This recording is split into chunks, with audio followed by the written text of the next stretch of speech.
Settle down, Sage. That's enough out of you. I feel tired. I've got a cold. The Blue Jays won, so I feel good. I'm gonna go pick a fight, Sage. How's that sound? This one's for what was his name? It wasn't Garth. I always want to call him Garth. What the hell was his name, Sage? I feel good. Who is that, Sage? What was his name? This is fucking Wayne's World we're talking about right here. Dear God, if I have to go to fucking IMDb, just type it in.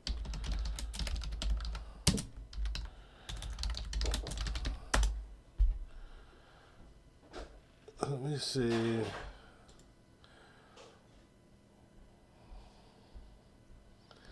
I need names. I need names here. I'm gonna find it out though. Dear God, I actually have to go to fucking IMDb.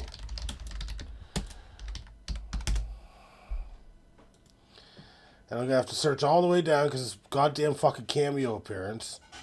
So it ain't gonna be up towards the top.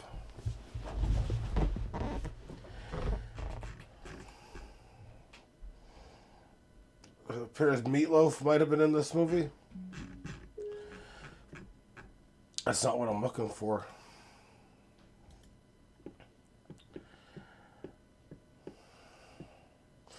His name is just security guard?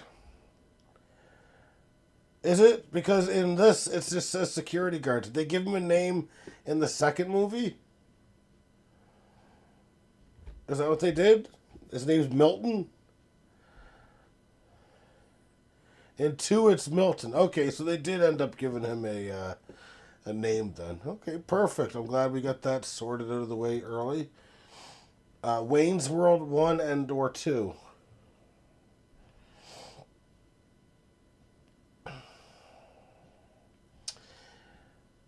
Okay. Well, it's got a funny scene in it. It's got a couple funny scenes. All right, I'm not sure how to start this. Do we start this just with the Blue Jays, or do we start it with yesterday's 2 football games that we didn't cover? What do you think, Sage? And then we'll get to the fantasy shit to close up shop.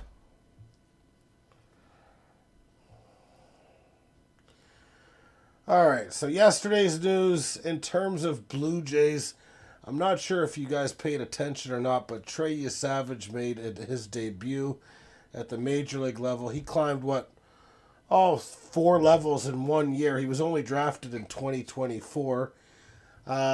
Features 3 pitches. I mean, they all look good. He's got a fastball that seems to run, 93 to 96. A splitter in the mid 80s and a slider in the fucking, late 80s or whatever. I'm sorry, I'm having trouble focusing right now. I am under the weather. But I'm still here for the thundercloud. I'm fucking out of it right now. Anyways, he set a Blue Jays franchise record, which is pretty impressive. So he had 9 strikeouts in his debut, which was 5 innings pitched, allowing just 1 earned run. He also did something with his whiff rate that hasn't been done since the start of I think it's the StatCast year, I think 2009. So his whiff rate is higher than anyone in baseball for a debut. And you can kind of liken his first start to Steven Strasburg when he came up. So he had a crazy debut. I think what the Jays will probably end up doing with him is keep using him as a starter, kind of see what you got. I wouldn't be overly surprised if we end up using him in the playoffs as a starting pitcher. He offers a lot more upside to anyone not named Shane Bieber. I do that a lot. I mean, because once we get to the playoffs, it's only a couple starters that we need. And I like Chris Bassett, but I might like him a little bit more coming out of the bullpen than as a starter. The 3 I feel best about right now, assuming he can kind of continue doing what he's doing, would obviously be Shane Bieber, this Trey Yesavage, if he can keep doing it. I mean, I understand he probably won't be able to, but you can piggyback him too. In the playoffs, they've got a shorter leash anyway. And I really like what Kevin Gossman's been doing lately as well. You still got Berrios, who you're going to use as well, but starting pitching is starting to look better. Brendan Little stressed me out tonight. I'll get to that after. And we'll get to today's news. We'll get to today's news shortly. But before we do, let's just kind of go over what happened yesterday. And I'm going to say it, and I'm going to say it all year. I don't think C.J. Stroud was particularly great yesterday. He had a 97 rating, but that's just coming from one touchdown. He was 13 for 24. That's not very efficient. His QBR, which I don't usually follow QBR, but this is kind of alluding to what I'm saying, a 19.5, which is extremely low. So his efficiency was just because he threw a touchdown, essentially. And he got some chunk plays, but he was not very good yesterday. The only thing that kept him in the game was the defense and the special teams, which looked great for Houston. Tampa Bay did end up winning the game 2019. I mean, Baker Mayfield wasn't that great either, if you ask me, in terms of efficiency. I mean, he was 25 for 38. He only threw for 5.7 per, throw or whatever. 98 rating, so can't complain about that. He had 2 touchdowns, no interceptions. He did have a fumble, though. Got sacked 4 times. Like I said, the defense was getting after him with Greenyard and Will Anderson. His QBR, though, is a 60.4, which is kind of what I looked at, too. Like, I don't like using ESPN and this sort of stuff, but when I kind of watched the game, I felt like Baker Mayfield was a hell of a lot better than C.J. Stroud, and kind of the QBR kind of helps me see that I'm right, and I'm not just being biased. I don't know. I mean, it was kind of a bit of a boring game to watch if you're looking for offense. If you like a good defensive battle, sure. Tampa Bay rushed for 169 yards. Houston rushed for 84 yards. I cannot believe that they've got Nick Chubb going. It's a good thing Nick Chubb ran for 25 yards on one of his runs because he only had 43 yards on 12 carries for the day. Absolutely dreadful that he's their starting running back, if you ask me. And what is Houston 0-2 now? Yep, Houston is 0-2 now. The Bucks are 2-0. It's just kind of crazy. I actually really think that the Colts are going to win that division this year.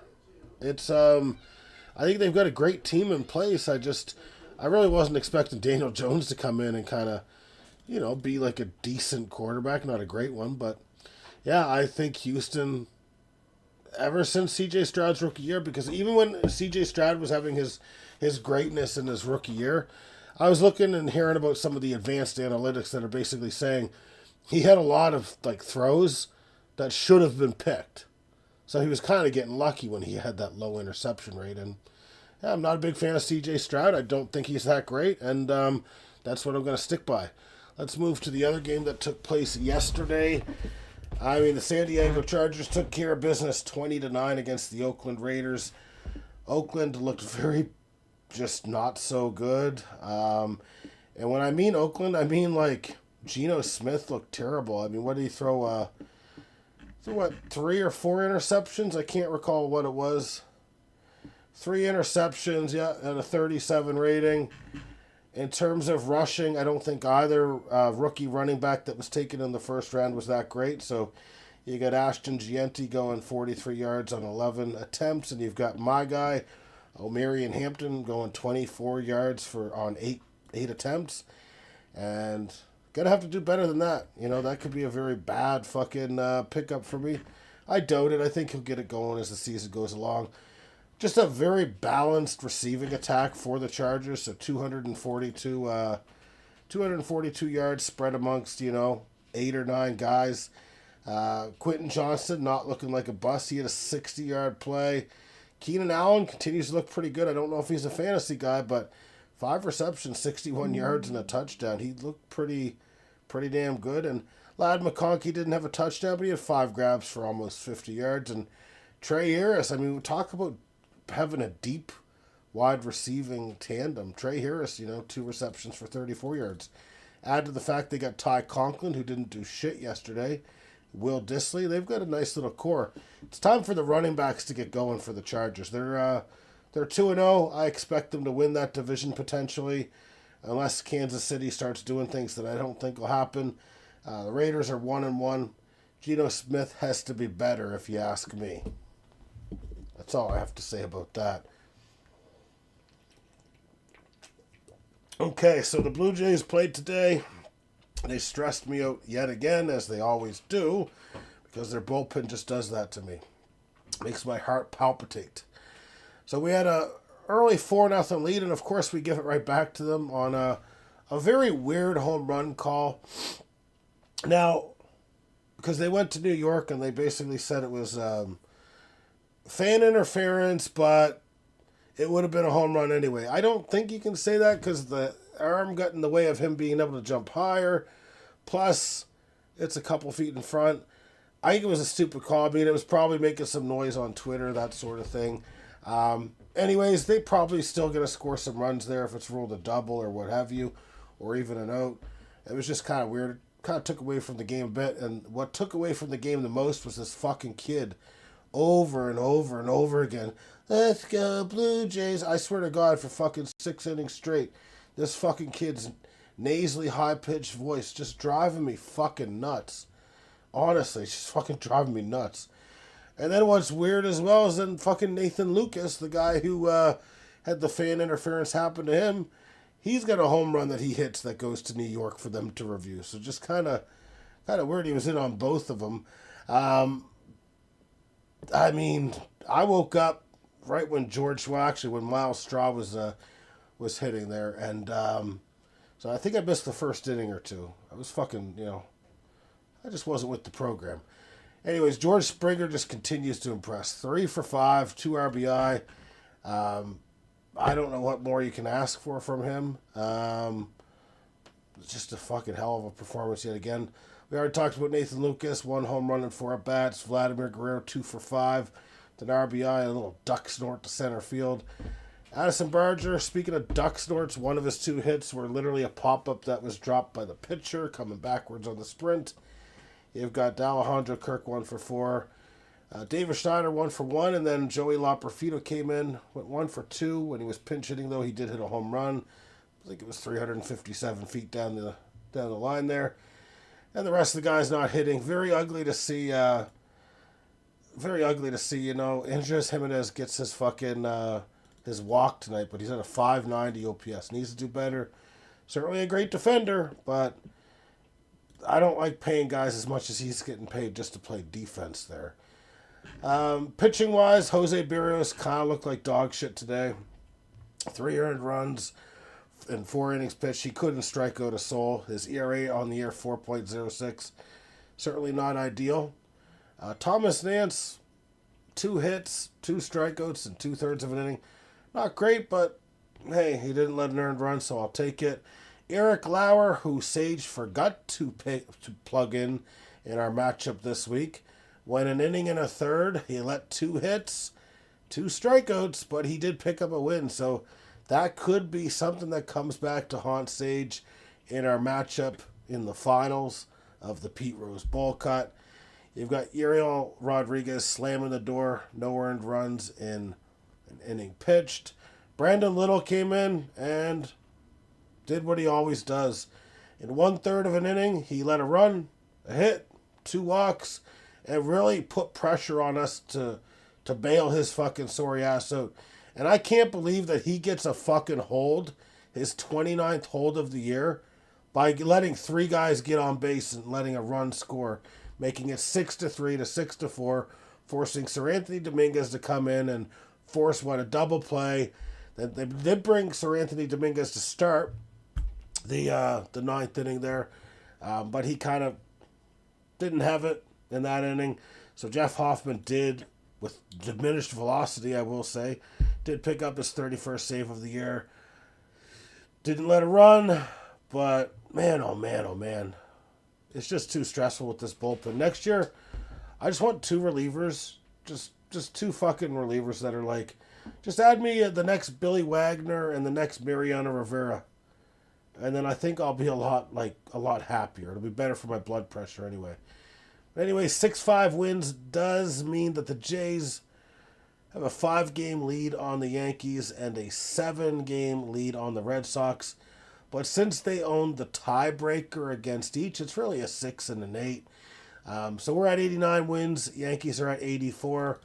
So let's put that into perspective for us. What do we got? 11. We got what? 11 games left? Okay, so 11 games left. Let's say that the Jays go 3-8.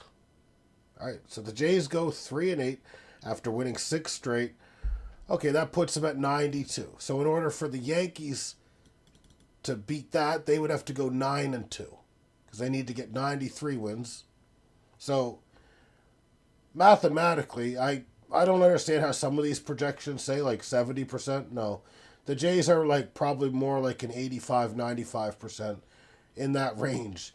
Because I mean, we don't lose many games in a row. I'm just, when I see some of the projections, it's like, no, it's not 70%. There's no way it's a 70%. You're talking about a team that'll go 3-8 versus a team that'll go 9-2. How hard is it to go 9-2 in baseball? What are the odds that, if you do the odds betting, I know the Yankees have an easy schedule. They got the White Sox and Orioles coming up a couple times. The Orioles aren't an easy out. Let's face it, they're not. What's really funny though is I feel like tonight the Yankees could have really buried themselves. They had a 10-1 lead early in the game against Minnesota. Minnesota made it 10-9 in the 9th inning and nearly came back to win that game. I really feel like that right there, had they blown that game, that would have been it for the Yankees. That would have been like the nail in the coffin. So I think that magic number or whatever they basically say, I think it's down to 6 for the Blue Jays. So that just means the Blue Jays need any combination of, okay, like, so for example, 3 wins for the Jays and 3 losses for the Yankees would basically eliminate the Yankees from winning the American League East. We also have got good news as well. And that being Detroit lost tonight. So I think we're 4 games up on Detroit now. So it's looking very, very likely that we are going to be the number 1 seed entering the playoffs. Now, speaking of a team that's playing real hot right now, Seattle just jumped Houston. So they just jumped out in front of Houston after winning their 10th game in a row.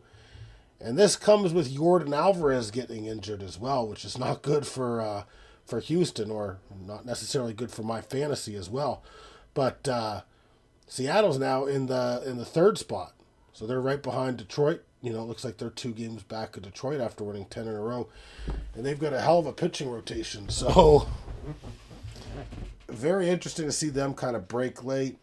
In terms of the other wild card stuff, like I feel like, you know, unless Cleveland or Texas go on a crazy run, which Cleveland has been winning, they've got 5 wins in a row, kind of feel like the playoffs are set. It's just where are these people going to kind of play?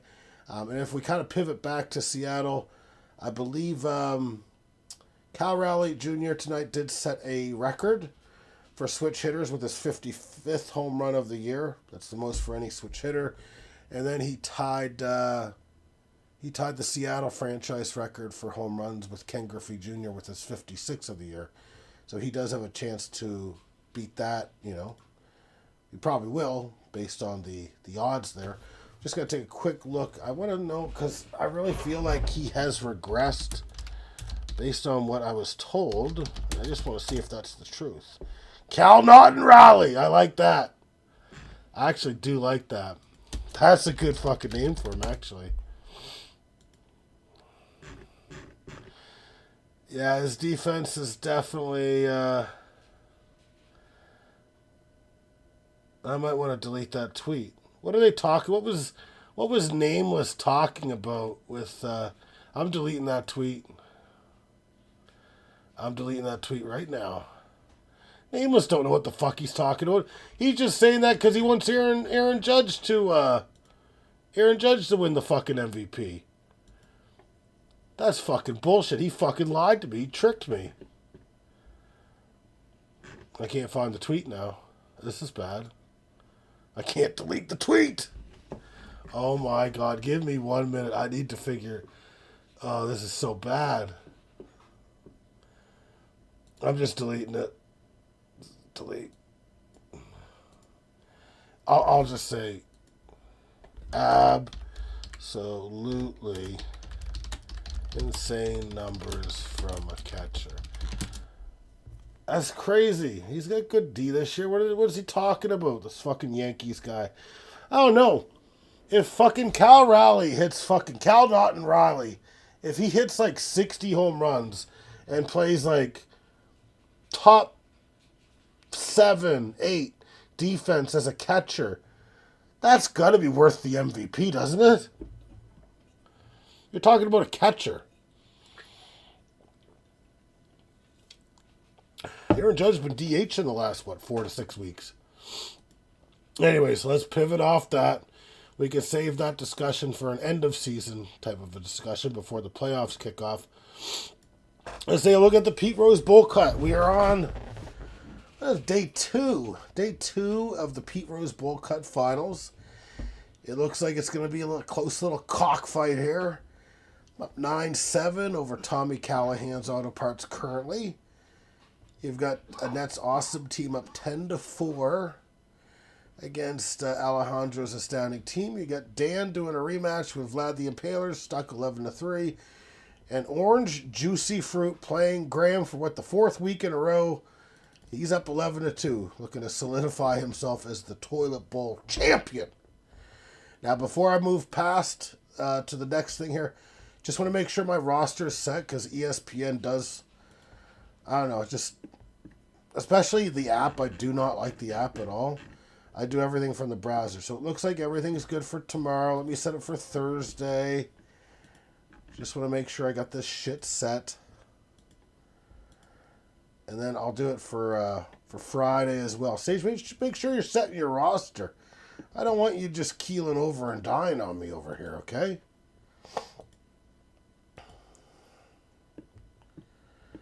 I'm going to do it for the entire week, actually. Just, I'll check it every day, but you know what I mean? Just so I don't necessarily have to make these changes. It's been 5 weeks in a row? Shit. That is, well, I know it was at least, 4 weeks in a row. They're good friends now. They definitely know each other. They've become a rival that will not last because relegation has occurred in terms of being fired. Graham has been fired from the league. Or should I give Graham one shot and should I be like, listen, Graham, if you're not active next year, you will be fired. Do I just have a stern talk with him and let him know what the hell's going on?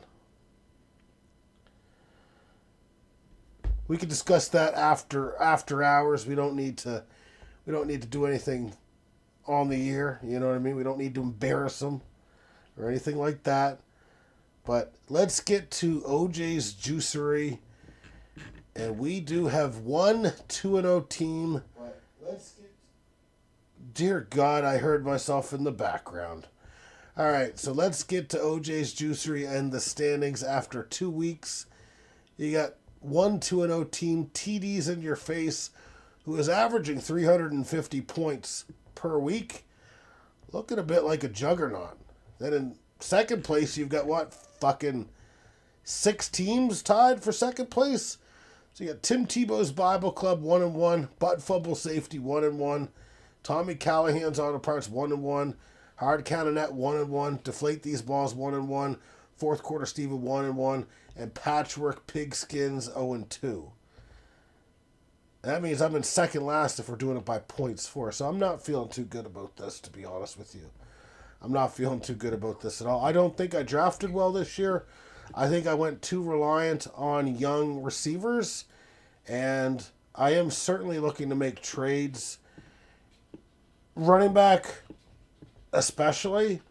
I fucking just picked up Travion Henderson and he got outperformed by Ramondre Stevenson, who was sitting on my fucking bench. I'm just looking running backs because I've got Jordan Addison coming back, and I know that Carson Wentz is going to be able to get the ball to him. And I got Rashid Rice coming back eventually. So everything will be all right eventually. But Brock Bowers officially on the trade block. If you want the number 1 tight end from last year, offer me a running back and a wide receiver, or a tight end and a wide receiver, or a tight end and a running back, and that should get the job done there. I know, Sage, We match up. I think we might match up, potentially. I'll take a look at your feeble roster and see what I can do. I know Sage has told me that he does not feel very strong about the way he drafted this year either. It feels like it's been an off year. I think it's been an off year for all the big three. I don't think Dan had a very good draft either. Very interesting. We got quite a few injuries to quarterbacks too. Not that J.J. McCarthy. I actually think that Justin Jefferson's fantasy is going to go up now that... Is it Carson Wentz that's backing him up? I think it's Carson Wentz, isn't it? It's going to be Carson Wentz. I think Carson Wentz, he's got the ability. He's going to be able to hit Justin Jefferson. He might throw a few picks, but Carson Wentz is going to be able to get the ball to Justin Jefferson a lot better. So I'm not too worried about that if you have Justin Jefferson. Unfortunately, I've got that Jake Browning. Funny, those teams will play each other soon. You got Brock Purdy injured so far this year. You got Justin Fields. There's quite a few injuries this year so far to quarterbacks. Kind of crazy. And then Jaden Daniels injured as well, potentially going to miss next week. That's what, 5, not saying they're all good, but that's 5 starting quarterbacks that are injured, so that's quite a bit. That's quite a bit for sure. But let me just take a quick look. I do want to see who's pitching tomorrow. And, I think I've got some other things to go over. You got Bo Bichette's going to miss the rest of the regular season. He should be back for the playoffs. No need to worry. Jaden Reed undergo. Wow, I didn't know it was both. He went and he got both foot and clavicle surgeries. Wow. So he'll be fresh when he gets back. It's just going to be a good 6 to 8 weeks. Okay. I didn't know he was getting surgery on both. I know he had that foot injury. I just didn't know it would require anything like that. You also have Aaron Jones. He was placed on the injured reserve. That means he cannot play for the next 4 games. So whoever has him, you might want to look at potentially adding Cam Akers, although Cam Akers is just to the practice squad. So I'm not really sure. Actually, I wouldn't pick him up. But yeah, they did sign Cam Akers to replace Aaron Jones potentially. But that Jordan Mason guy is going to probably be their number 1, I would assume. Not that he's looked great, but yeah, Aaron Jones missing time 4 games. That's not good for the Vikings. That's not good for the Vikings at all. I think the Vikings will... They're not as bad as the Bears, but they're not... I don't think they're going to be a playoff team this year. I'd still trust Detroit. I'm not trusting the Vikings this year, honestly. Oh, Sage is fucking pissed. Sage, it's ESPN. Could have sworn I had him in my lineup. Uh-oh, Sage's mad about that. Sage says, I got hit this week. Burrow and Jones. I mean, in the defense, you'll be all right. You don't need Joe Burrow to compete. There's good, like Dak Prescott or someone out there is pretty good, and you got Baker Mayfield, who's not a bad little quarterback. Now I think Baker Mayfield can struggle with consistency, but he can put up as big a game as anyone. Baker could throw 5 touchdowns on any given Sunday, so I think you got a good little playmaker there. Yeah, that is pretty bad. If your running backs were already kind of Aaron Jones, and I don't think there's really much out there that's going to kind of help you out in free agency. Free agency is kind of slim pickings right now, I would say.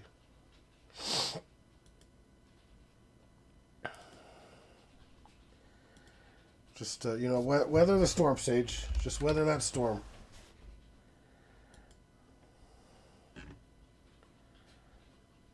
Oh, man, I was going to pick up Jordan Mason to piss you off, Sage. He's already been picked up by butt fumble safety. Sage says he has launched an offer at someone for running back.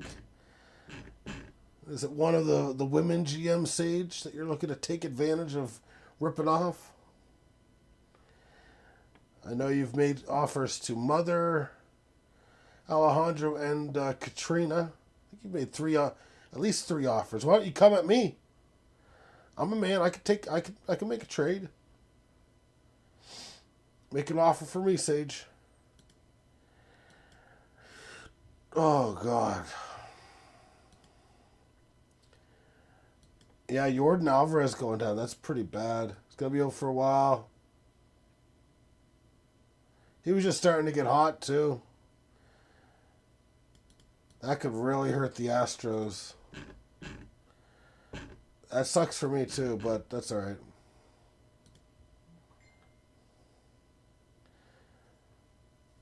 You've initiated Tucker Kraft. Okay, I'm interested. I'll check it all out. I'll check it all out here shortly.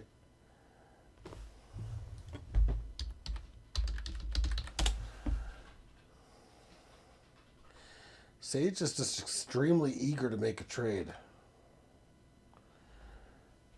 I think I'm the favorite for Tucker Kraft if I'm throwing Brock Bowers out there. Sage says the entire team is open for business. I have never seen him quite this scrambly after 2 weeks. I know T. Higgins is one you're looking to unload.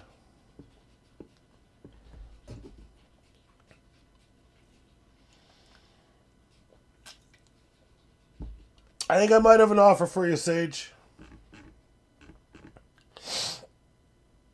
I might have an offer for you.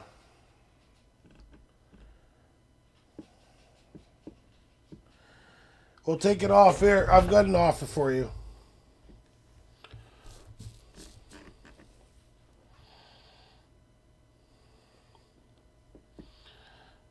I'm gonna send you a message.